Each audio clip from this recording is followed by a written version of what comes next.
Habiter ici et le monde. On y parle d'architecture, d'espace urbain et du paysage. De celles et ceux qui y habitent, de celles et ceux qui y travaillent. Des interrelations qui s'y nouent. D'un horizon soutenable pour habiter ici et le monde. Une émission de Valérie Didier. Bonjour à toutes et tous et bienvenue sur Radio Anthropocène.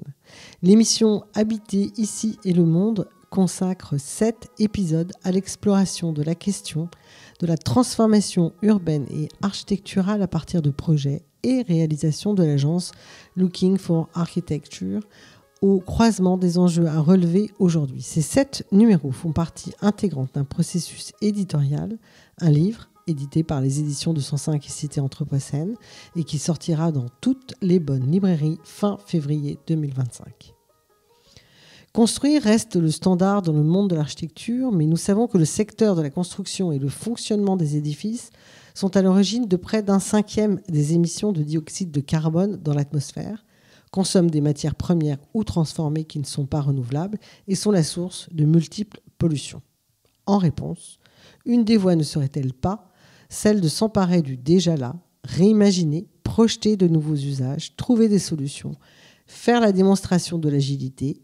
Conscient de nos interdépendances, il s'agit maintenant de coopérer.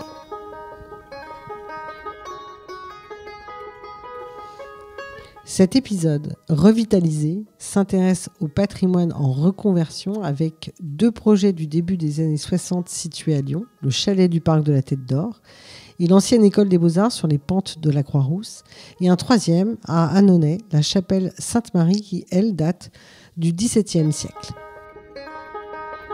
Habiter ici et le monde. Une émission de Valérie Didier. Pour en parler, j'ai le plaisir d'accueillir 5 invités, Philippe Allard, Sylvain Godineau, Philippe Beaufray, ainsi que ceux qui sont à l'interface des 3 projets qui illustreront cet échange, Laurent Grabert et Antoine Trollat. Bonjour à tous. Si vous le voulez bien, nous allons peut-être commencer par Lyon, où nous sommes d'ailleurs, puisqu'on enregistre à Lyon, dans le 3e, rue Danton. Sylvain Godineau, vous êtes depuis juin 2020 adjoint à la transition écologique et au patrimoine de la ville de Lyon. Et avant cette date, toute votre expérience professionnelle est liée au climat et à l'énergie. Un des premiers dossiers que vous avez porté à votre arrivée en responsabilité est que Lyon figure parmi les 100 villes engagées pour être climatiquement neutre dès 2030. Et à votre arrivée, vous trouvez plusieurs sites dans des états pour le moins désolés. Le musée Guimet et l'école des Beaux-Arts qui sont fermés depuis 2007. La galerie des terreaux qui est inexploitée depuis les années 90. Le chalet du parc qui est fermé depuis 2013. Ma première question sera la suivante. Engager leur rénovation potentielle assortie d'une ambition forte du point de vue écologique et probablement dispendieux, j'imagine que ça l'oblige à faire des choix. Oui, tout à fait, d'autant que la liste que vous avez faite est loin d'être complète. Il y en a facilement encore le double en stock dans le patrimoine de la ville, mais on va éviter de les citer aujourd'hui. Donc effectivement, aujourd'hui, les coûts de rénovation qu'on peut constater sur nos bâtiments, c'est de l'ordre de 3 000 € du mètre carré. Tous les sites que vous avez cités font plus de 1 000 mètres carrés. Donc on est sur des budgets qui font à chaque fois plusieurs millions d'euros. Enfin, assez rapidement, la dizaine de millions d'euros est franchie.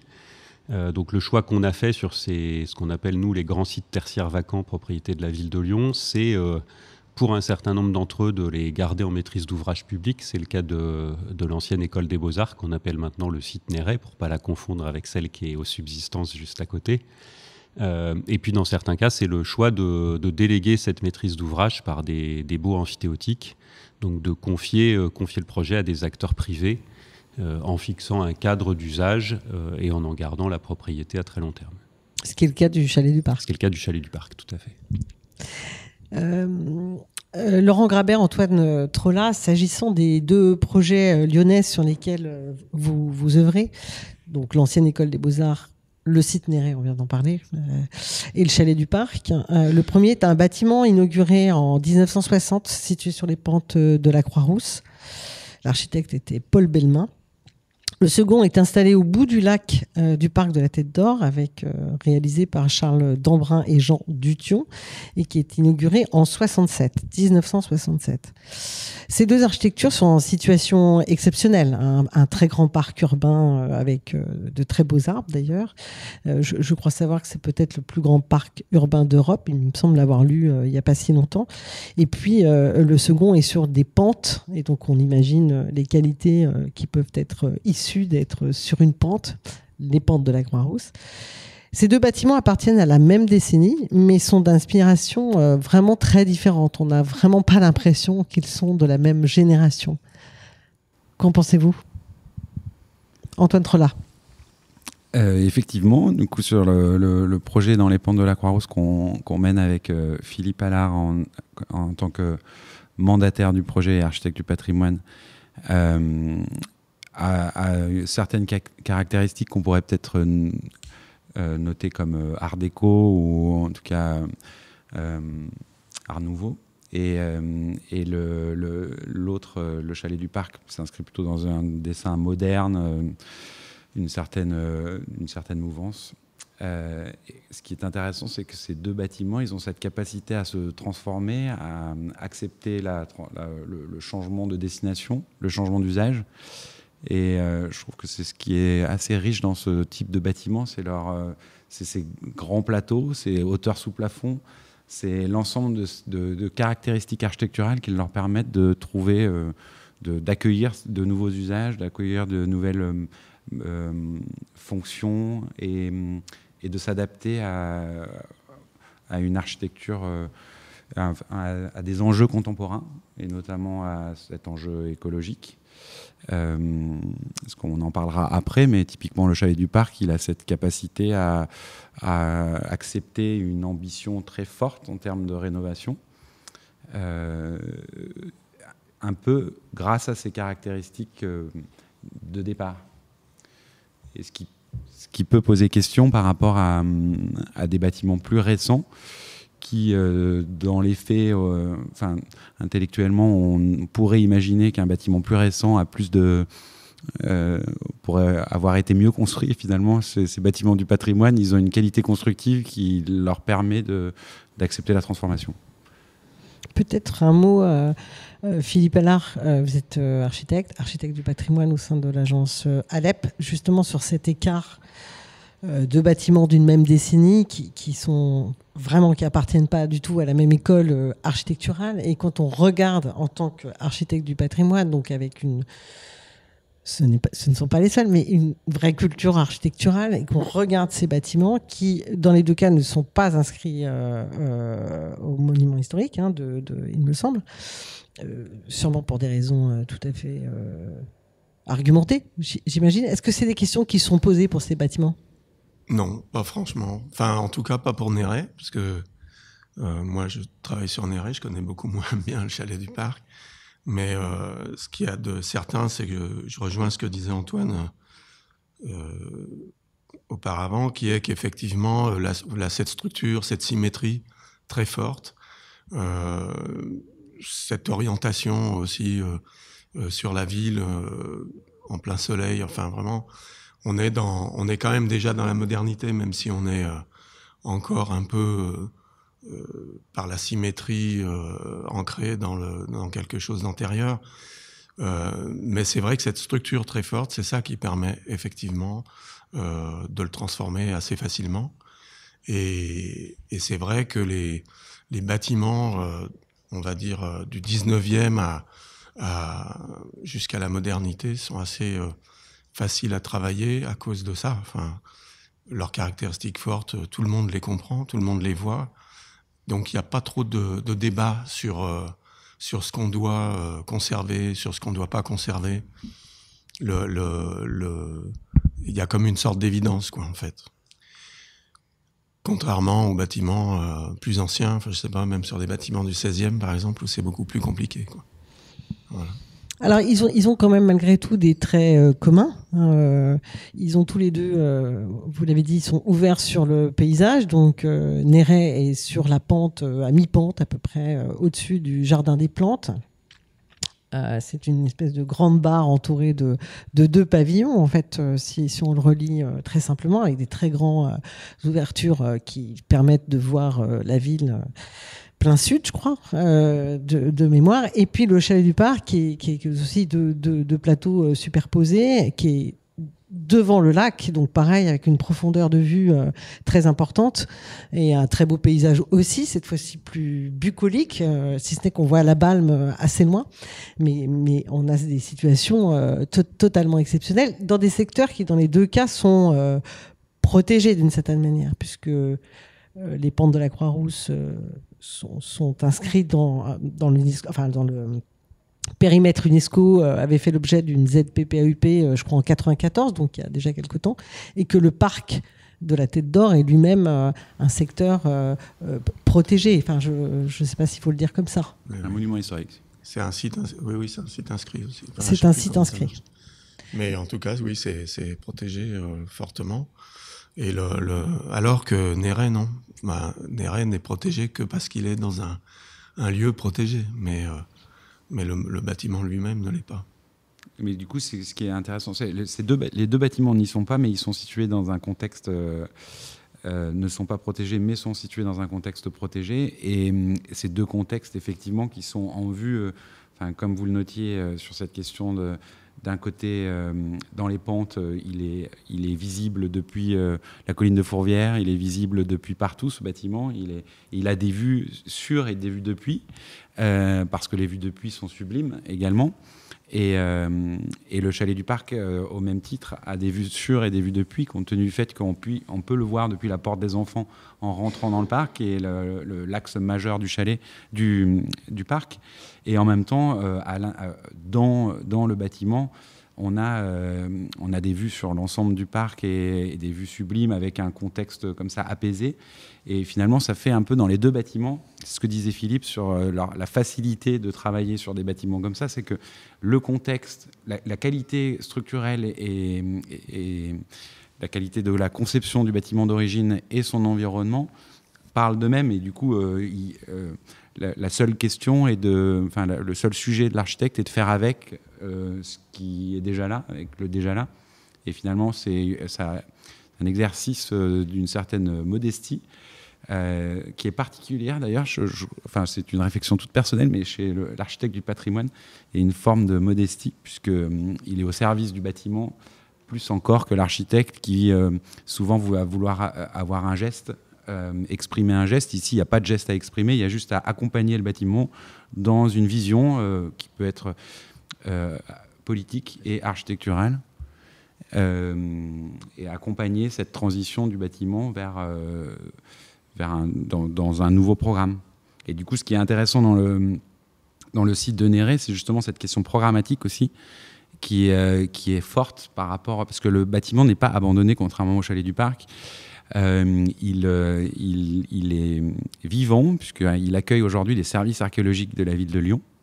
Et que du coup, il y avait une intuition intéressante dans la programmation qu'on a abordée, nous, à travers 2 analyses, une analyse patrimoniale et une analyse sensible. Et cette analyse sensible avait mis en exergue un peu la question de pouvoir réhabiliter le bâtiment pour accueillir du coup les services archéologiques de la ville de Lyon dans de meilleures conditions. Et donc du coup un service qui travaille sur la question du passé et sur l'homme du passé, et de pouvoir y intégrer un tiers-lieu, un lieu, des espaces tournés vers... donc des associations ou une réflexion en tout cas tournée vers l'homme du futur, c'est-à-dire l'homme de l'Anthropocène et puis après.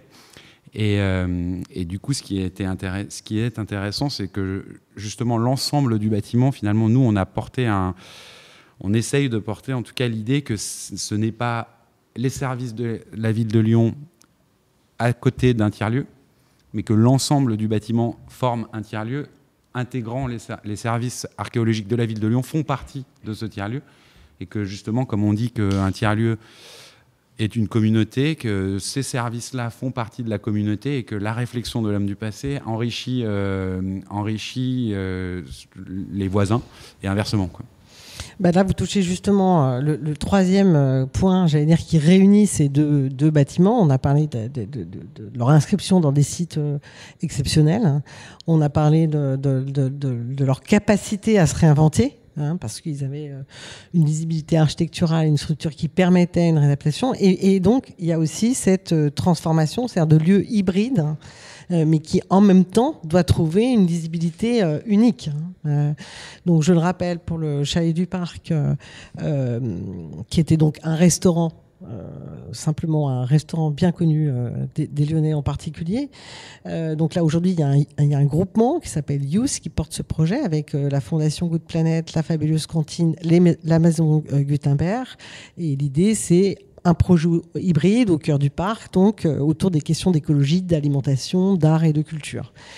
Vous avez parlé de Néret, là aussi, il y a les services archéologiques qui sont sur place déjà depuis je crois 2007, depuis le départ en fait de l'école des Beaux-Arts vers les subsistances, et il y aura d'autres acteurs, un tiers-lieu sur les questions de transition écologique. Alors c'est en train de se dessiner, on est mais on est aussi là-dessus, et donc vous devez faire face à cette complexité de trouver une identité pour ces nouveaux lieux à venir, puisqu'ils sont en cours, et en même temps une diversité d'acteurs qui vont animer, co-animer cette chose-là. Donc, je voulais peut-être, Sylvain Godin, que vous parliez de ça, parce que justement, c'est vraiment un choix de la ville aujourd'hui, d'être sur cette question hybride, et en même temps, malgré tout, tourner vers les questions de transition écologique, évidemment, mais quand même. Donc ce choix qui est fait par la ville pour ces deux bâtiments-là, d'aller vers cette recomposition d'acteurs, et non pas, qui aurait pu être, il y a eu plein d'autres reconversions dans l'histoire, un musée, voilà. Déjà, pour rebondir sur ce qui vient d'être dit, moi je pense qu'effectivement c'est très important de s'inspirer du passé pour construire l'avenir. Et ma délégation, d'ailleurs, c'est patrimoine et transition écologique. Donc j'ai à la fois la question du patrimoine historique à traiter, celle du patrimoine immobilier de la ville, et puis la question de comment on fait la transition écologique à partir de l'existant, évidemment. Donc sur ces deux sites-là, on a deux tiers-lieux de la transition écologique, mais assez différents. Le premier, le Chalet du Parc, on est sur le lieu le plus populaire de Lyon, avec peut-être l'esplanade de la basilique de Fourvière, mais en tout cas, le parc de la Tête d'Or, c'est 8 millions d'entrées par an. C'est un lieu exceptionnel au niveau national pour sensibiliser le grand public à ces enjeux-là. Donc on s'est dit, c'est le lieu idéal pour accueillir des gens. Et l'espace de restauration qui va demeurer, qui va être réinventé dans une approche d'alimentation plus durable, c'est le super prétexte pour faire entrer les gens dans ce lieu. J'ai besoin de manger un petit quelque chose ou de boire un verre. Je rentre dans un lieu, j'ai un espace d'exposition, d'animation, qui va à la rencontre d'un public d'une façon très, très pédagogique. Et c'est pour ça que là, on a choisi un projet clé en main avec un promoteur, une équipe d'animation et une équipe d'architecture complète qui va repenser ce projet. Sur le site Néret, on est dans une autre approche, puisque là, c'est la ville de Lyon qui est maître d'ouvrage, qui garde la maîtrise d'ouvrage sur l'ensemble du bâtiment. On a sélectionné un maître d'œuvre avec des compétences patrimoniales fortes, et on va prochainement sélectionner les preneurs de la partie, on va dire, tiers-lieu hors service archéologie. Donc on va sélectionner une équipe qui aura un rôle d'ensemblier d'acteurs, associations, acteurs privés, etc. Et puis acteurs qui vont devoir trouver aussi le modèle économique qui fait tourner cette partie. Et là, on est sur un projet qui est plus un projet de penser la transition écologique, de l'expérimenter. Donc je veux dire plus un lieu d'expérimentation et d'innovation et d'incubation qu'un lieu qui va à la rencontre du grand public, puisque Néret, c'est quand même moins adapté que le parc de la Tête d'Or pour amener la population. Même si on espère quand même qu'il y aura un lien fort avec l'arrondissement, notamment par la présence du Jardin des Plantes, sur lequel le site va être très largement réouvert. Et donc on aura aussi une activité de restauration qui sera prévue dans ce site pour faire encore une fois ce lien avec, entre les chercheurs, les innovateurs et puis le grand public. Donc dans les deux cas, on a cette dimension, on va dire, historique, parce que le parc de la Tête d'Or, évidemment, a une longue histoire l'histoire derrière lui. Et puis le site Néret, on vient d'en parler, mais on pourrait remonter beaucoup plus loin à l'amphithéâtre des Trois Gaules qui s'y trouve, donc on peut remonter sur 2000 ans.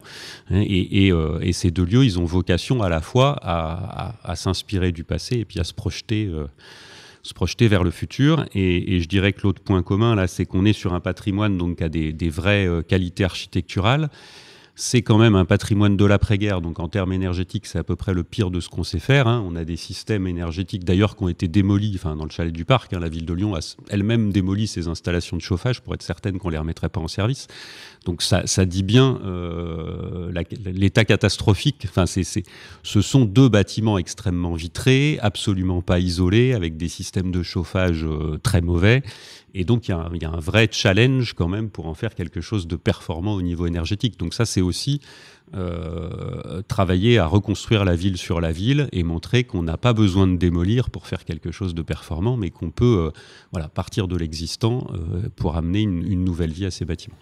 Mais vous faites parfaitement la transition sur le point suivant que je voulais aborder avec Philippe Vaufray. Vous êtes directeur d'Eugénie, qui est une agence d'ingénierie spécialisée dans la qualité environnementale des bâtiments et des aménagements. Et vous travaillez à la reconversion du projet Chalet du Parc. Alors justement, quelles sont les qualités en présence de ce site, dans un sens environnemental, bien sûr, alors qu'il a été dessiné avant le premier choc pétrolier, donc voilà. Donc qu'est-ce qu'on a ?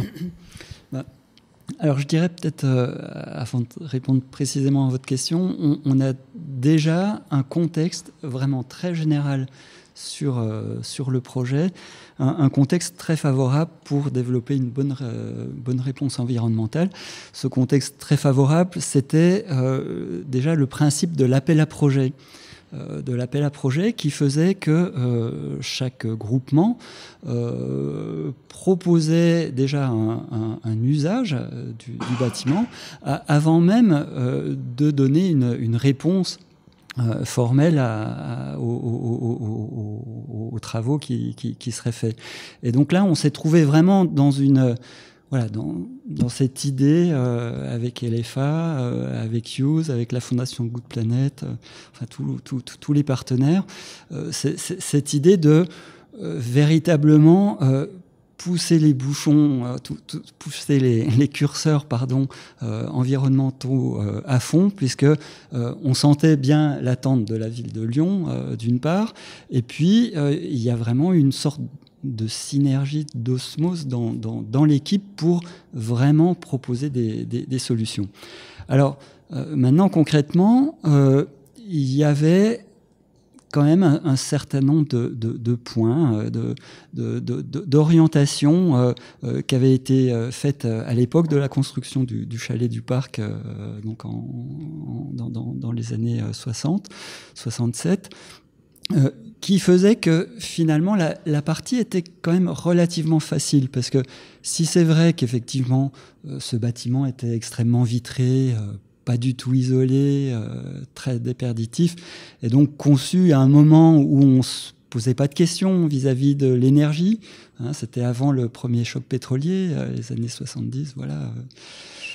Eh bien, en réalité, beaucoup de choix de l'époque étaient complètement pertinent, et nous, tout notre travail, ça a été de retrouver un certain nombre de solutions qui avaient été choisies à l'époque, notamment pour alors déjà l'usage général du bâtiment, avec ce double usage dedans, dehors, avec cette grande coursive qu'on peut vraiment bien exploiter. Donc déjà ça c'était particulièrement intéressant.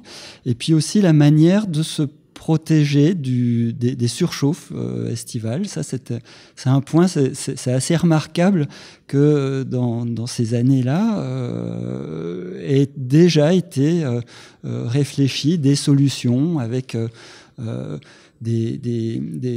alors, au rez-de-chaussée, tout un système de lames verticales orientables mécaniquement, donc des systèmes quand même très pointus, aujourd'hui qu'on continue à produire, qui sont vraiment des très bonnes solutions. Et puis aussi le principe de store-ban à l'étage qui viennent vraiment couvrir et donc qui permettent de protéger, mais en même temps de ne pas se priver de la vue du lac. Enfin, voilà. Et donc, tout ça, on l'a retrouvé, on l'a réinterrogé, et évidemment avec une autre vision.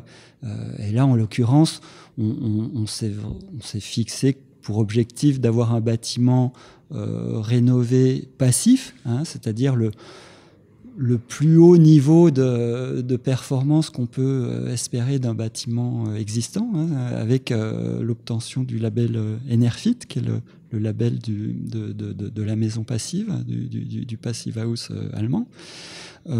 Et puis aussi un bâtiment qui est... alors, on dit au niveau énergie qu'il est à énergie positive, mais aussi au niveau de l'eau, il est c'est pas un terme qu'on emploie couramment, mais c'est un bâtiment à eau positive, c'est-à-dire qu'il va en réalité fournir plus d'eau qu'il n'en consomme. Comme pour l'énergie, il produit plus d'énergie qu'il n'en consomme. Donc voilà, on a des réponses très pointues, très ambitieuses sur du bâtiment, enfin voilà, avec une relecture de l'existant. Non, mais je vois que les ambitions convergent, donc c'est se donner les moyens de la réussite, hein, de converger. Antoine Trolla, vous avez l'air de vouloir réagir. Oui, parce que du coup, ça me fait réagir sur la question, cette question que Philippe abordait de faire avec le génie du lieu. Finalement, on peut l'appliquer un peu à beaucoup de bâtiments, en tout cas de ces époques ou d'avant, et faire avec le génie du lieu et aussi faire avec le génie de l'équipe.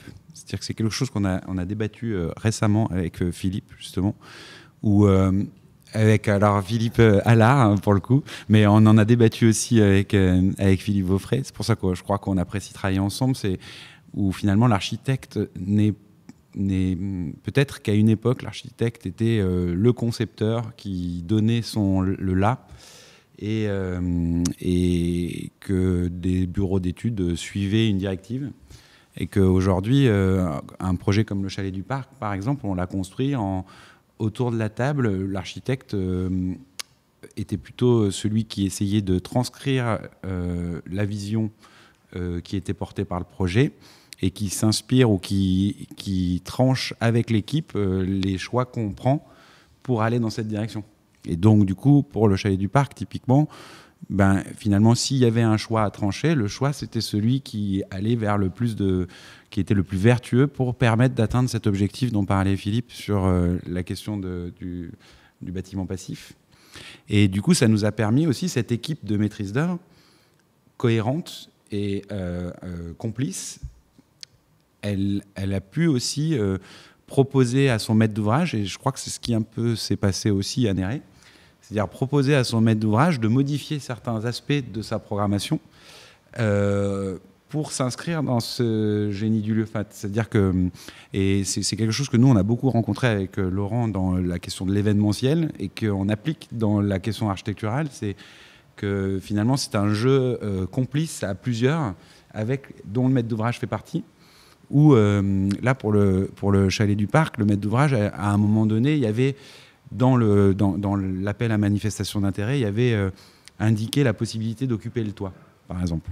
Parce que c'était une surface foncière disponible, on va dire, et valorisable et intéressante dans le cadre d'un business plan.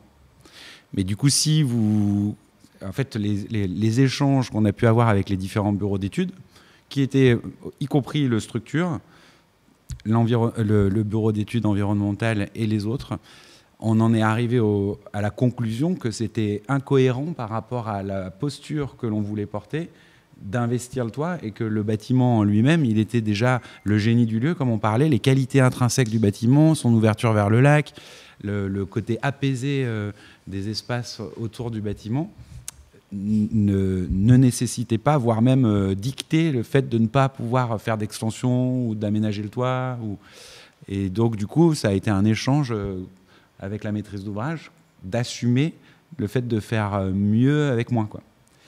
Et donc ça, c'était sur la question du patrimoine, et du coup sur du programme, et sur la question du patrimoine, sur ces parois vitrées, comme le disait Philippe, en fait, la hauteur du bâtiment permet de générer une profondeur importante, très importante, et que du coup, en fait, la surface vitrée qui paraît comme ça énorme, mais ramenée à la surface intérieure, surface développée, elle n'est pas si aberrante que ça, en fait. C'est-à-dire que les calculs et les éléments techniques nous permettent de démontrer que la surface développée, grâce à cette hauteur sous plafond et ces grands vitrages, la surface développée intérieure, en proportion, n'a pas tant de vitrage que ça. Oui, parce que pour ceux qui ne connaissent pas ces bâtiments, c'est des bâtiments qui sont relativement peu épais et qui sont traversants dans les deux cas. Quand je parle de Néret et du chalet du Parc, qui ont des toits terrasses, voilà. Donc ils ont plein de choses en commun. Philippe Allard, je crois que vous vouliez réagir. Oui, ce qui est intéressant, moi je trouve, dans la démarche sur ces bâtiments, c'est le fait que l'équipe peut trouver une synergie parce que elle refait un diagnostic en arrivant. En fait, alors il parlait Antoine parlait du diagnostic patrimonial, du diagnostic des espaces, diagnostic sensible et autres. Tous ces diagnostics vont en fait dans le même sens.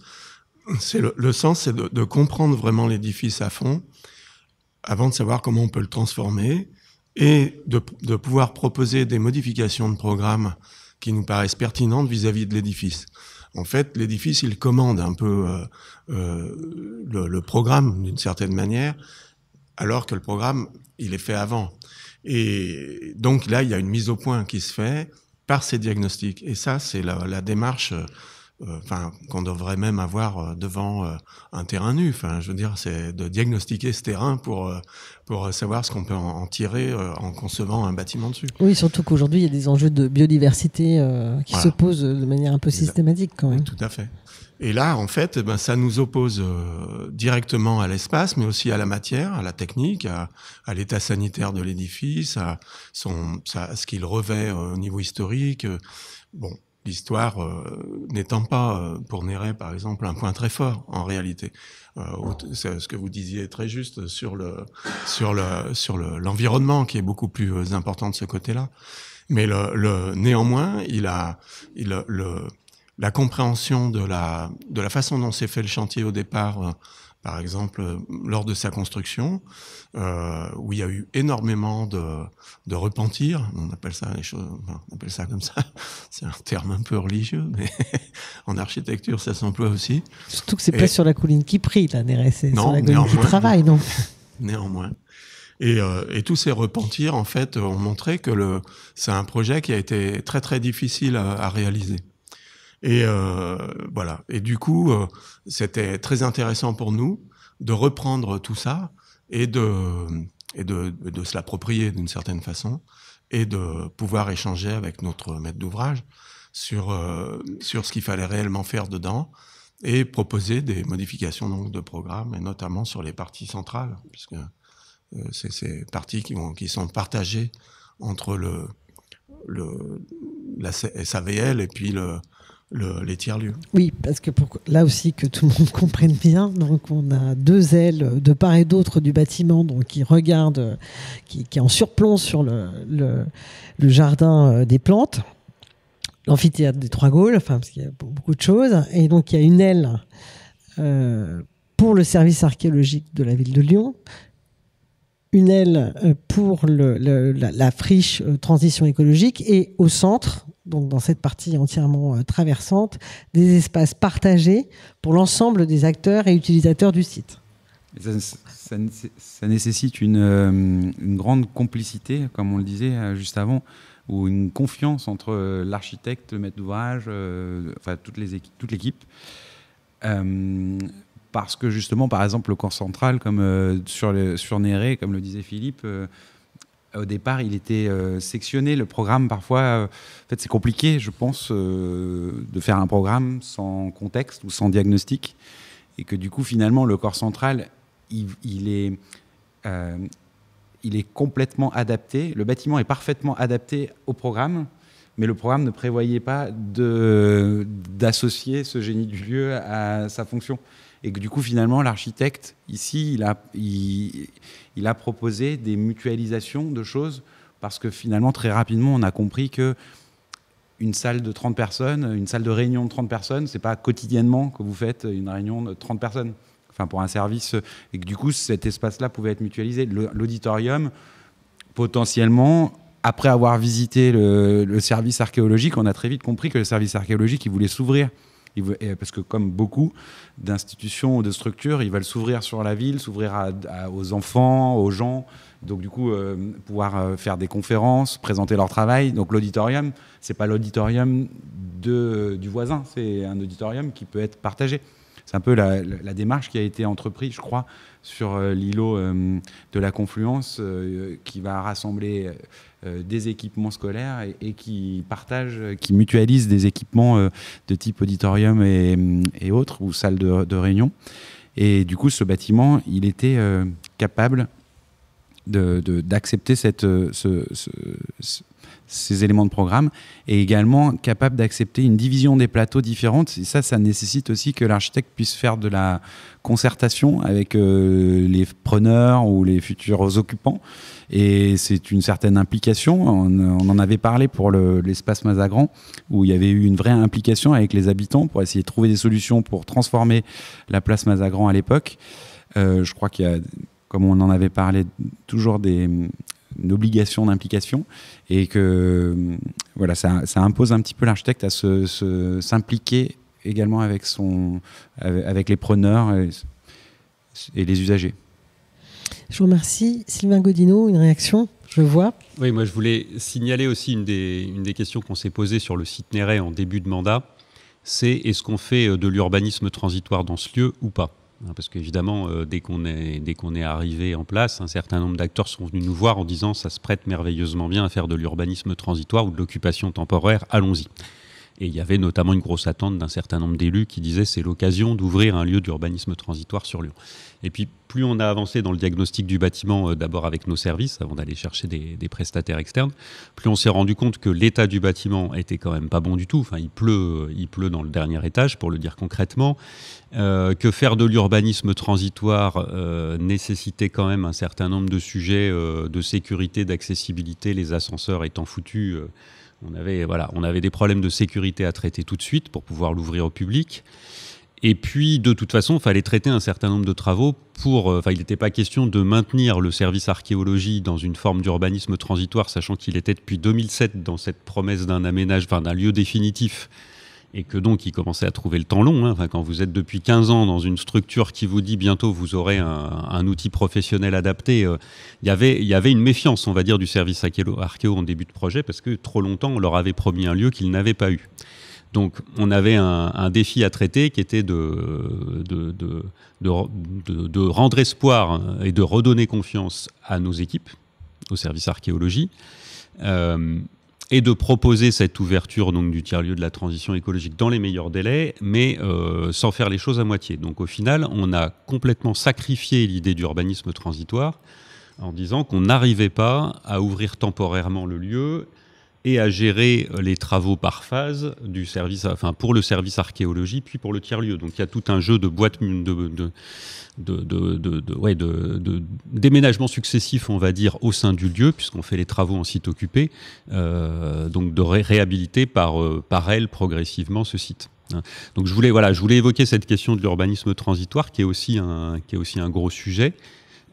Qu'aujourd'hui on n'a pas mis en œuvre de façon un peu significative au sein de la ville, parce que ces chantiers-là, finalement, ont fait le choix d'aller directement dans une rénovation que je vais qualifier de définitive, même si jamais rien n'est définitif, mais en tout cas qui est faite pour quelques décennies. Donc on n'a pas eu cette c'est peut-être aussi parce que les bâtiments dont vous disposiez étaient peut-être parfois dans des états tellement dégradé qu'il était compliqué d'assurer le service minimum pour l'occupation temporaire. Tout à fait. Puis l'autre chose qu'on peut dire, c'est que là, on savait déjà ce qu'on voulait en faire comme usage définitif. Et si je fais écho à deux autres grands sites dont on a un peu parlé depuis le début du mandat, ex-musée Guimet, pour le coup, on a fait de la réouverture temporaire pour des expositions et le projet définitif n'est pas arrêté. Et dans les autres exemples pour lesquels le projet définitif est arrêté et qui sont exactement de la même période de construction, mais pas du tout du même style architectural, il y a la tour Guillot-Bourdex dans le 8e, qui là pour le coup est une aiguille, un immeuble de grande hauteur avec des contraintes qui n'ont à peu près rien à voir. Enfin, il y en a certaines qui sont communes, comme le fait que c'est blindé d'amiante. Il y en a d'autres qui n'ont rien à voir, comme le fait que là, on a un volume qui n'est pas du tout le même, un bâtiment qui est très peu profond, qui est très étroit, très haut, avec une forme architecturale complètement différente, et puis des questions de... Alors pour le coup, c'est peut-être commun avec ces deux bâtiments-là, mais des questions de zone de circulation par rapport aux espaces réellement disponibles qui sont très importantes, là notamment dans la tour Guillot-Bourdex. Quand on voit l'espace intérieur qui est dédié aux ascenseurs et aux gaines, on a un ratio qui est très mauvais pour cette tour parce qu'elle est très très fine. Donc il y a un geste architectural qui a un coût important en termes de contraintes techniques, et donc les solutions ne sont pas du tout les mêmes. Mais là, pour le coup, on est aussi sur un projet définitif de réusage de ce site. Et là, pour le coup, on fait du logement, en fait. Du logement, voilà. Principalement du logement. Principalement du logement. Philippe Beaufray, la loi climat et résilience qui stipule que les bâtiments dont le permis de construire est déposé après le 1er janvier 2023 doivent faire l'objet d'une étude de potentiel de réversibilité. Je voudrais qu'on s'arrête un peu sur cette question de la réversibilité que vous avez dû, collectivement bien sûr, envisager pour le chalet du Parc, si je prends ce projet-là. Comment concrètement, qu'est-ce que vous avez imaginé, envisagé sur cette question de la réversibilité potentielle? Philippe Beaufray, Laurent Grabert. Je me lance. Non, du coup, pour revenir sur la question vraiment précise du chalet du Parc, je pense que le génie du lieu, comme l'a évoqué Antoine, parle un peu de lui-même, et comme l'a rappelé aussi Sylvain Godino tout à l'heure, et puis Philippe Allard, il y a cette question de bon sens un petit peu quand on arrive à porter le regard de manière un petit peu sincère sur un lieu. Du coup, nous, on essaye sur le chalet du Parc, autant que sur tous les projets qu'on engage, Antoine l'a rappelé précédemment là, dans les échanges, d'être un petit peu quelqu'un qui assure une fonction qui assure le continuum finalement entre une fonction passée, une actualité dans ses usages du présent, et demain ce potentiel qu'a le lieu à se réinventer sur lui-même, à la fois sur les aspects programmatiques, aussi sur les aspects du coup techniques stricto sensu, nous ce qu'on appréhende et ce qu'on aime particulièrement à l'agence, c'est développer cette notion de vérité constructive qui consiste finalement à aller aussi dans une forme d'essentiel quand il s'agit notamment des traitements esthétiques et cosmétiques d'un certain nombre d'éléments qui sont purement fonctionnels. Donc on parle souvent de structure, et nous on est tout à fait à l'aise avec l'idée de laisser une structure apparente, et donc du coup qui participe évidemment de sa lisibilité qu'il a dans sa réversibilité, puisqu'en fait tout est accessible, et ça on parle aussi bien des aspects structurels que évidemment des aspects plus techniques et technologiques. On le rappelait tout à l'heure, le bâtiment Néret autant que le chalet du Parc sont des objets qui bénéficient d'une situation exceptionnelle, qui ont aussi, je dirais, de manière assez intrinsèque, une facture architecturale qui est de bonne qualité, puisque ça a été correctement conçu, en général relativement bien construit. Après, le gros écueil aujourd'hui, c'est la question entre le passif et l'actif. C'est-à-dire qu'on peut avoir un bâtiment qui est bien conçu, qui est bien orienté, qui est bien situé, mais malgré tout qui consomme de l'énergie. Et là-dessus, il y a évidemment des progrès importants qui ont été faits par nécessité, puisque aujourd'hui, on doit être aussi dans une consommation, et donc sur les équipements dits actifs d'un bâtiment, être beaucoup plus précautionneux et agir aussi là-dessus avec bon sens. Donc là, on parle des concepts développés sur le chalet du Parc, mais aussi bien sur le bâtiment Néret, de ventilation naturelle. Donc évidemment, un bâtiment, quand il est traversant, c'est facile de faire un courant d'air. Et puis, donc ça, c'est évidemment des choses qui font partie du bon sens un petit peu ancestral de faire architecture, et donc on réemploie. Et évidemment, sur les fluides, cette vérité constructive, elle joue aussi, quoi. Donc, c'est-à-dire que nous, les fluides aujourd'hui sont un registre en tant que tel du geste architectural, ou je dirais de l'approche plutôt que le geste. L'approche architecturale pour organiser les éléments, qu'ils soient facilement identifiables, maniables, lisibles, facilement aussi démontables, transformables, et puis qu'on puisse les augmenter, les réduire sans être dans des éléments qui sont souvent illisibles parce qu'ils sont recouverts d'un faux plafond, etc., etc. Antoine ? Oui, Antoine. Ça me fait rebondir sur la question de la ventilation naturelle, là, d'ouvrir sa fenêtre, ce geste quand même assez archaïque, qui, du coup, l'écologie ou le développement durable dans l'architecture ou l'obligation de faire des bâtiments vertueux, en fait, amène une richesse, où on se repose les bonnes questions, finalement, amène une richesse à l'architecture dans le dessin, dans des dessins de bâtiments contemporains, de bâtiments neufs, je veux dire. Parce que moi, je me rappelle avoir travaillé sur un bâtiment où on se posait la question, en fait, un bâtiment sur l'hôpital Édouard Herriot.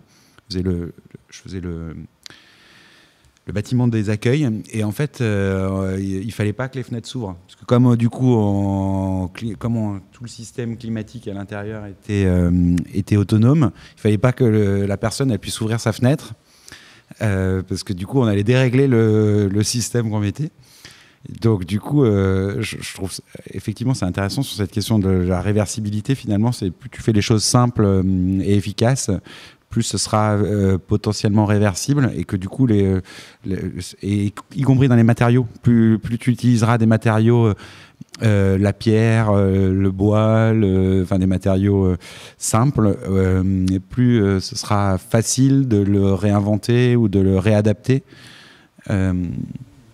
Oui, Philippe, vous ferez peut-être sur cette... Et la réversibilité sur ce projet, elle est acquise d'emblée dans la mesure où tout de même le bâtiment originel dans sa structure, on n'y touche pas finalement. Ce qu'on va toucher sont les façades, c'est les aménagements intérieurs, etc. Donc, il se tient de fait tout seul, et tout ce qu'on va faire dedans pour être redémonté sur un autre usage, une nouvelle répartition des espaces, et les systèmes techniques effectivement qu'on met en œuvre, eux, ça reste des fondamentaux, et concernant effectivement cette ventilation naturelle, il y aura tout loisir éventuellement de le re-questionner, mais les principes restent les mêmes, c'est-à-dire qu'on fait rentrer de l'air par les façades, on essaye de favoriser un tirage thermique, et ça, la réversibilité le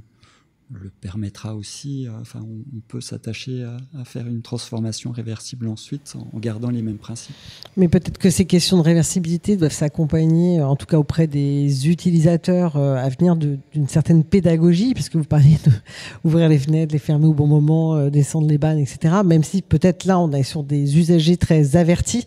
C'est pas n'importe quel usager. Sylvain Godino, vous vouliez réagir sur cette question? Oui, moi je voulais. Alors déjà pour dire qu'on est évidemment tout à fait sur cette même vision de la primauté à accorder au système passif avant de travailler l'actif. Il ne s'agit pas de corriger des choses qu'on a négligées au moment de la construction, mais de bien les prendre en compte, de les corriger de façon passive plutôt qu'active. Je voulais quand même pointer des petits écueils qu'on peut avoir en ce moment, parce que souvent on est plafonné à un moment dans le budget d'investissement sur des projets comme ça. Typiquement sur Néret, le fait d'avoir à mettre des protections solaires sur l'ensemble des fenêtres, ça coûte un pognon de dingue, comme dirait l'autre. C'est-à-dire qu'on a des énormes surfaces vitrées, il faut toutes les protéger parce qu'elles sont au sud, et donc là on va être obligé de mettre des brises-soleil systématiques qui vont coûter très très cher. Et je voulais attirer l'attention des auditeurs sur le fait que les bâtiments qu'on construit là, ils vont déménager en fait dans le climat qu'ils auront entre Madrid et Alger. Ils vont durer mettons là sur les engagements de mise à disposition par la ville, on est à l'horizon 2100 à peu près. En 2100, alors à Lyon, on a déjà pris plus 2,4 degrés depuis 1960, c'est-à-dire depuis l'époque où ils ont été construits. Donc déjà, ils ne sont plus dans le climat dans lequel l'architecte les a construits, et ils vont se prendre encore 1,5 degré probablement d'ici 2100. Donc ils seront dans un climat qui est un climat méditerranéen sud, voire de l'autre côté de la Méditerranée. Ce qui veut dire que ils ne sont pas construits selon les principes d'un climat d'Alger. Et donc, dans les questions d'adaptation du patrimoine, on a quand même ce sujet-là qui est qu'on est en train de déménager la ville de Lyon de l'autre côté de la Méditerranée, et que clairement ce n'est pas une ville du sud de la Méditerranée, on n'est pas du tout dans cette approche-là. Donc évidemment il faut qu'on profite au maximum de la ventilation naturelle, mais il va falloir qu'on aille plus loin dans la gestion du rafraîchissement. Et la grosse question qui nous flotte au-dessus de la tête, c'est la question de la climatisation. C'est comment on limite au maximum la climatisation tout en maintenant les usages des bâtiments. C'est vraiment un gros sujet. Donc je pense qu'on va avoir besoin d'innover. Alors aujourd'hui, côté Ville de Lyon, on est beaucoup sur des dispositifs de ventilation adiabatique avec des tentatives de rafraîchir l'air par évaporation d'eau. On va l'utiliser au maximum, on va reculer au maximum, encore une fois, l'arrivée de la climatisation, mais clairement ce sujet doit être pris en compte, avec la question aussi de la gestion de l'eau, puisqu'on va être dans un climat à la fois probablement beaucoup plus sec en été, mais avec des pluies, tropicales en mi-saison. Et on les a déjà en automne, ces pluies tropicales. Nous, on voit qu'à chaque gros orage, la Ville de Lyon a 10 bâtiments sinistrés, parce que les systèmes de gestion des eaux sont pas dimensionnés pour ça. Voilà, et puis vous avez raison de rappeler que la grande problématique actuelle et à venir qui s'accentue, c'est la thermique d'été. En fait, c'est ce qui est en train de devenir le nouveau problème. Philippe Allard. Ouais, moi, je voulais revenir sur la réversibilité parce que c'est un concept que moi j'ai découvert avec le patrimoine en réalité, puisque les monuments protégés au titre des monuments historiques, quand ils sont réutilisés, on nous demande que ce qu'on fait soit réversible au cas où on reviendrait, où on trouverait plus de choses sur l'histoire, au cas où, enfin voilà. Mais cette réversibilité, en fait, c'est quand même une sagesse, même vis-à-vis des bâtiments qui ne sont pas protégés monuments historiques. Et on voit bien que les programmes, enfin, si on veut pouvoir réutiliser plusieurs fois un bâtiment avec des programmes renouvelés, eh bien, il faut pouvoir défaire ce qu'on a fait facilement, sans pour autant le jeter, mais peut-être le réemployer. Enfin. Et donc, en fait, toutes ces logiques qui, au départ, ont l'air d'être des contraintes, statutaires, enfin, des contraintes liées à des institutions, en réalité, elles naissent simplement d'une logique qui aujourd'hui devient criante, effectivement, par les difficultés climatiques, c'est clair.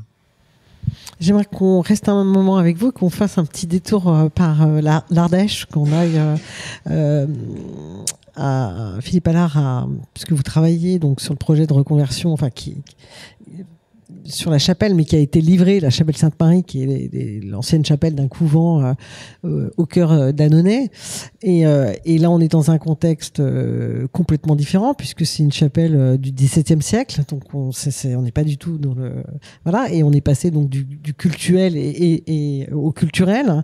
Il y a un studio de danse, donc la compagnie La Baraka, qui est installée, qui est à la fois un lieu de travail et de création dans ce site.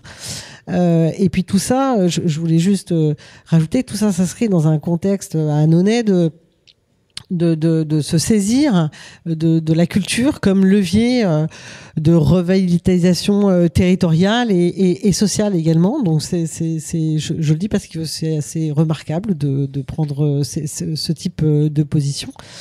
Peut-être Laurent Grabert, Philippe Allard, qu'on parle un moment de cette chapelle qui pose d'autres questions, puisque là, il y a des éléments qui sont inscrits dans ce bâtiment. Tout à fait. Alors, c'est une inscription monument historique, et les éléments inscrits étaient surtout les toitures, façades, et peu les intérieurs, puisqu'ils avaient été déjà modifiés maintes fois. Et donc, voilà, oui,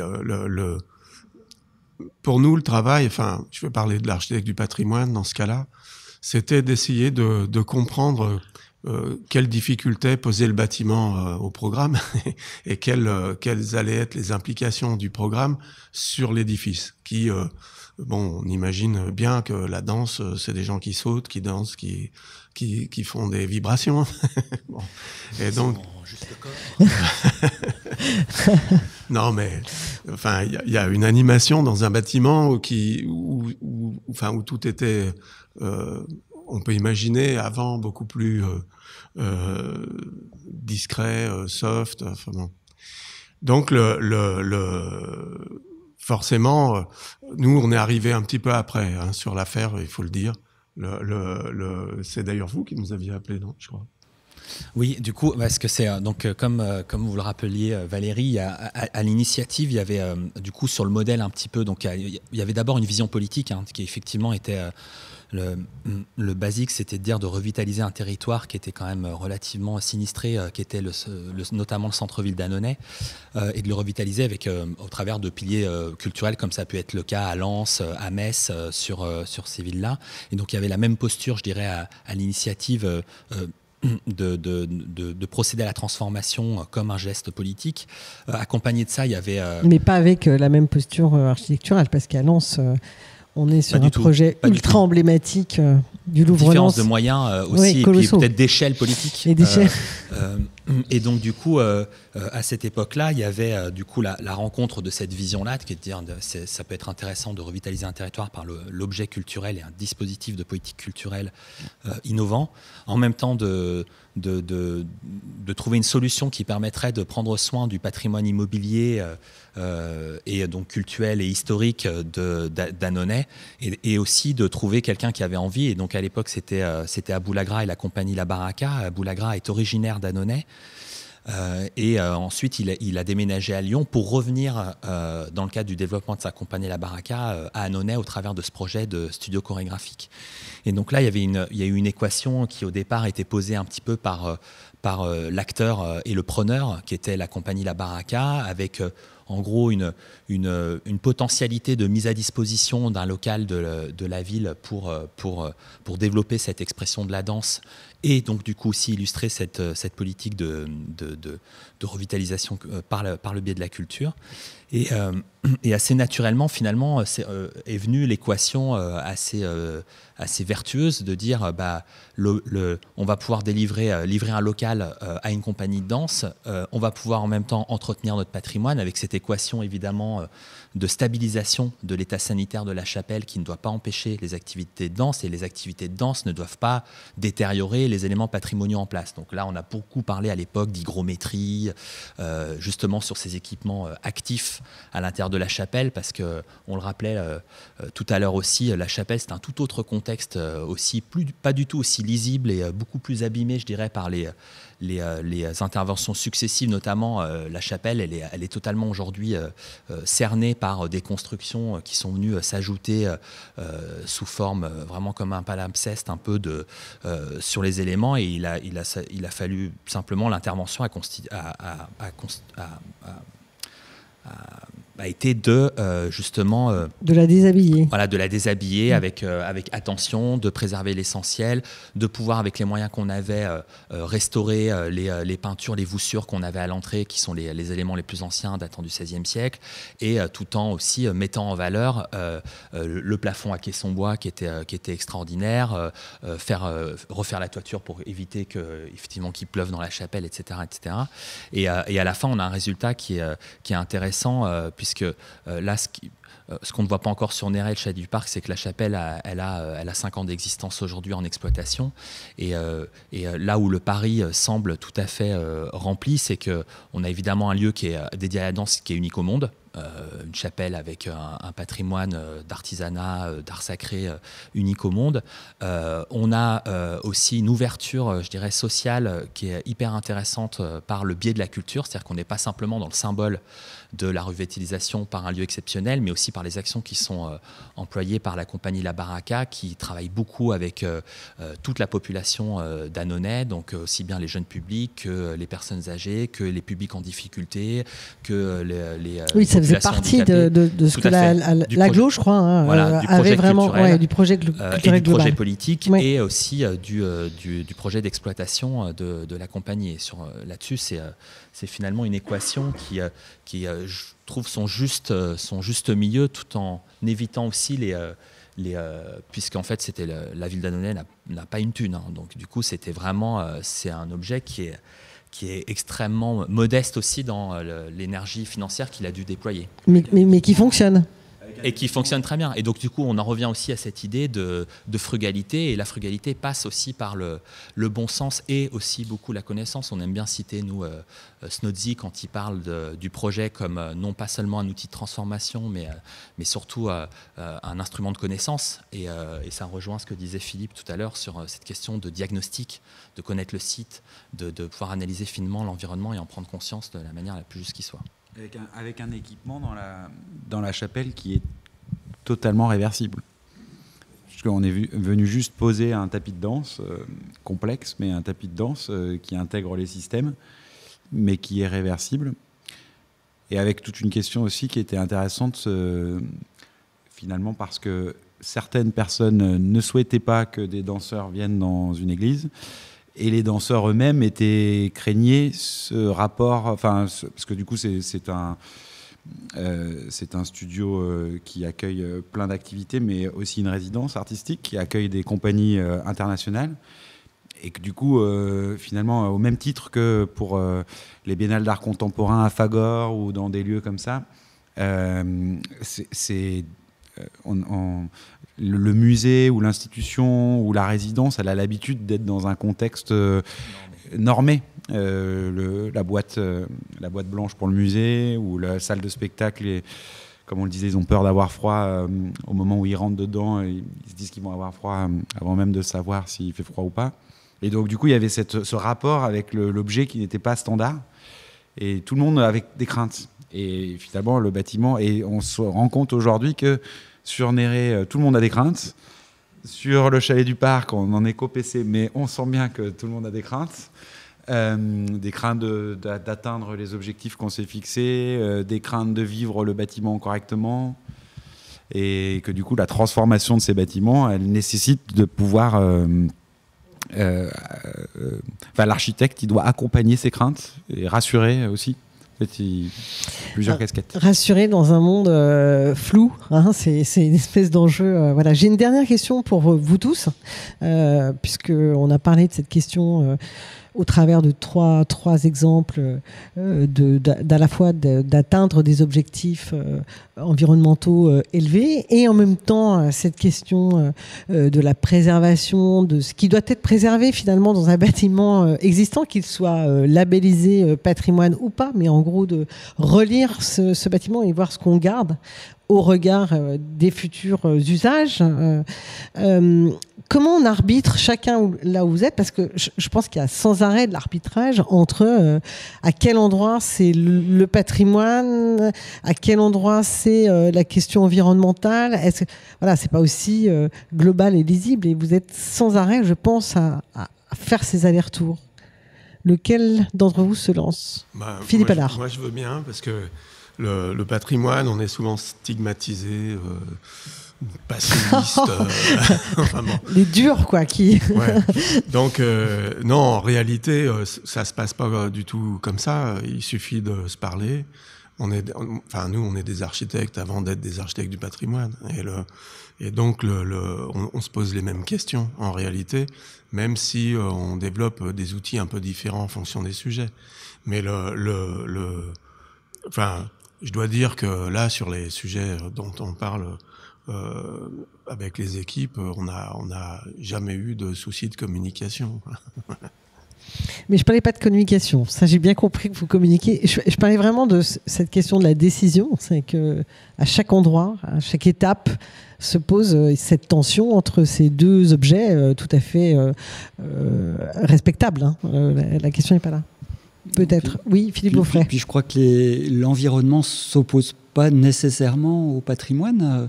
Alors surtout si l'architecte du patrimoine a une certaine ouverture et une certaine compréhension, quoi, qu'il n'est pas trop gelé sur un contexte antérieur. Voilà, voilà, il a bien appréhendé le fait que effectivement, on est dans un monde qui a bougé, qui continue de bouger, finalement, voilà, il y a des choix qui s'imposent un petit peu de fait. Et d'ailleurs, à ce propos, je voudrais dire qu'effectivement, vous avez parlé de contexte mouvant, ou d'aléas. Aujourd'hui, de plus en plus, on considère que c'est la robustesse finalement qui compte, c'est la robustesse des choix qui compte, plus que la performance. La performance, c'est presque déjà une notion un petit peu ancienne, alors que la robustesse, faire face à l'aléa, faire face à une explosion des prix des matières premières ou de l'énergie, du coup, c'est assurer un fonctionnement du bâtiment futur et donc, effectivement, le rendre le plus passif possible, c'est le rendre le plus robuste possible pour la suite. Là, vous citez un chercheur de l'ENS, Olivier Amand, qui parle exactement. de ça, la robustesse versus la performance. Ça. Oui, Antoine Trelard. Les choix, du coup, en fait, pour le chalet du parc, notamment, j'en ai 3 en tête, qui ont fait débat au sein de l'équipe et puis après, sur la question de la façade. La menuiserie, c'est un système, du coup on est sur un bâtiment avec poteaux et dalles, avec un système, une façade légère de type mur rideau, qui à l'époque, comme on le disait avant crise pétrolière, a été pensé en aluminium. Mais du coup, pour nous, la caractéristique du bâtiment, c'est sa relation intérieure-extérieure, et c'est cette capacité à avoir une façade légère et réversible. Et que donc, du coup, la question qui s'est posée, puisque on savait que les architectes, les ABF de la ville souhaitaient préserver la façade en aluminium qui, pour eux, représentait un certain positionnement. Et nous, ce qui a tranché, c'était simplement de dire, ensemble, on en a débattu et on a dit, quel est notre objectif ? Notre objectif, c'est d'être un bâtiment décarboné, le plus bas carbone possible. Qu'est-ce qui est plus bas carbone entre la façade en bois et le mur rideau en bois et le mur rideau en aluminium? C'est le mur rideau en bois.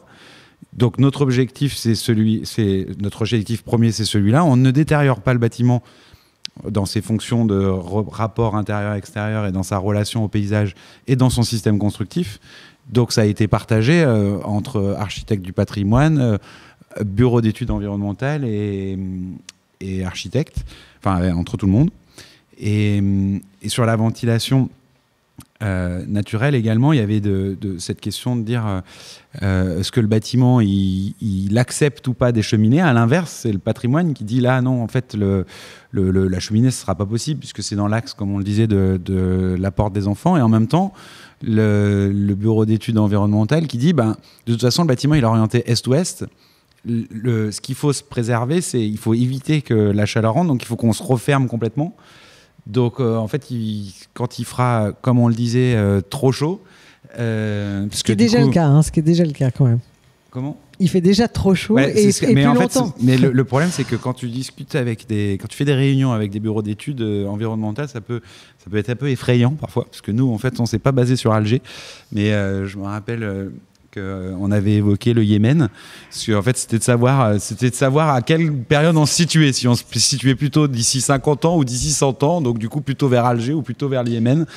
Et du coup le positionnement c'était de dire comment on fait pour se protéger, donc en fait les choix finalement sur ce projet-là, en tout cas ils ont toujours été concertés, et en fait ils allaient à peu près dans le même sens, entre respecter des intentions environnementales et des intentions patrimoniales se coïncidaient parfaitement.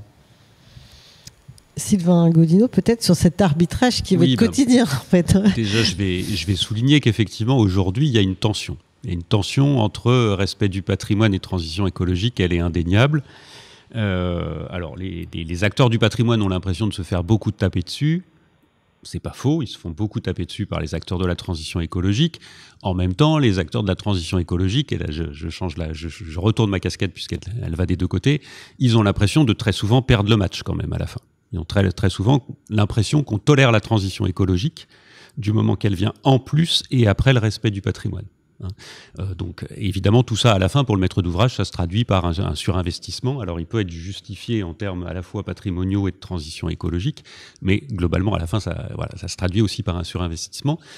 Moi, je pense que la réponse, elle a été dite. La réponse, c'est le dialogue. La réponse, c'est on prend le temps de se parler, on étudie, et avec un surcroît d'intelligence, on trouve des solutions.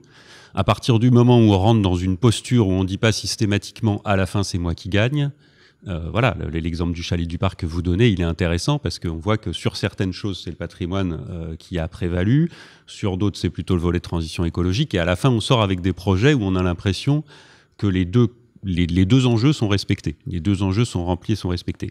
Et je pense qu'on doit se fixer toujours cet objectif-là, et on est en mesure d'y arriver. Sur Néret, par exemple, sur Néret, on a couvert la toiture de photovoltaïque aujourd'hui, en AVAP, alors que c'est marqué dans l'AVAP que le solaire est interdit. Bon, ça c'est une scorie du mandat précédent, mais que le solaire est interdit sur l'AVAP. Bon, ce qui est une posture idéologique, on va le dire franchement. C'est pas une posture patrimoniale, ça, pour le coup, de dire on interdit le solaire dans tel territoire, c'est idéologique. C'est purement et simplement dire le solaire c'est mal. Donc évidemment, là, on a trouvé quelque chose qui dépasse le sujet avec les acteurs du patrimoine, encore une fois, parce qu'on arrive à rester dans un dialogue constructif. Moi, je voudrais juste dire qu'il y a des perspectives, encore une fois, d'un climat complètement différent qui pose la question autrement. Parce que autant je suis le premier à reconnaître que les bâtiments anciens sont généralement construits avec le climat de l'époque et en tenant au mieux compte du climat de l'époque, autant une fois qu'on dit oui, mais le climat ne sera plus le même, ça pose un certain nombre de questions. Voilà. Et donc aujourd'hui, ce sujet-là, on va le travailler de façon très profonde, on va avoir à le travailler de façon très profonde, parce qu'on révise le plan de sauvegarde et de mise en valeur du Vieux-Lyon, donc le site patrimonial remarquable de Lyon, avec deux questions, sa révision, sa potentielle extension. C'est un des plus anciens de France, donc c'est un des premiers à être révisé, et la question de la façon dont on intègre l'adaptation au nouveau climat, au futur climat, puisque ce dossier-là, il est tellement long qu'il va sortir en 2032. Donc en 2032, on aura un nouveau SPR. Comment il intégrera le climat ? Ça fait partie aujourd'hui des gros sujets qu'on doit travailler. Et ce que je peux juste dire à ce stade-là, les acteurs, les élus ont fortement insisté sur l'enjeu d'habitabilité de la ville, qui est pour nous l'enjeu principal aujourd'hui à Lyon, maintenir l'habitabilité de la ville dans un nouveau climat, évidemment en respectant au mieux le patrimoine, mais avec une question d'évolution du patrimoine qui est quand même très importante. Donc on ne sait pas encore répondre à ça. On sait qu'il va falloir travailler avec tous les acteurs. Aujourd'hui, dans la commission SPR, on a constaté qu'il y avait quand même principalement des acteurs du patrimoine. Donc, on va travailler aussi à créer des espaces de dialogue entre les acteurs du patrimoine et les autres acteurs de la ville, que ce soit de construire, de rénover, les acteurs qui habitent aussi, pour trouver ce compromis. Mais c'est sûr que les positions vont devoir bouger pas mal dans la prochaine décennie. Elles bougent déjà. Elles bougent déjà. Il y a des frictions permanentes et je pense que c'est normal puisque les postures bougent. Elles vont continuer à devoir bouger. Mais bon, je pense que cette question de la friction permanente, c'est plutôt une bonne nouvelle. S'il n'y en avait pas, je pense que ce serait justement une mauvaise nouvelle pour toutes les perspectives à venir. C'est la preuve qu'il y a encore dialogue. Il y a encore dialogue, donc ça, c'est la chose qui ne va pas cesser. Écoutez, je vous remercie. Évidemment, on n'a pas vu l'entièreté de ce qu'on devait voir. Juste un tout petit point de détail. Je voulais savoir si on allait pouvoir découvrir. Quand est-ce que nous découvrirons le chalet du parc et le site Néret avant qu'on soit arrivé au climat yéménite, je l'imagine. Les principaux acteurs sont autour de la table, donc vous imaginez que on va y arriver quand ? À peu près, je ne vous demande pas le jour, la date d'inauguration. Ça avance très bien. On vient de déposer le PRO, c'est-à-dire un élément juste avant la consultation des entreprises pour Néret. On vient de déposer le permis de construire. On est en cours de validation du permis de construire du chalet du parc. Donc les choses avancent pour pouvoir avoir une livraison au début de 2026, je dirais. Eh ben, rendez-vous en 2026 pour ces deux projets. Et la chapelle Sainte-Marie, par contre, elle est ouverte depuis 2018. Je vous remercie tous les 5 infiniment. Habiter ici et le monde. On y parle d'architecture, d'espace urbain et du paysage. De celles et ceux qui y habitent, de celles et ceux qui y travaillent. Des interrelations qui s'y nouent. D'un horizon soutenable pour habiter ici et le monde. Une émission de Valérie Didier.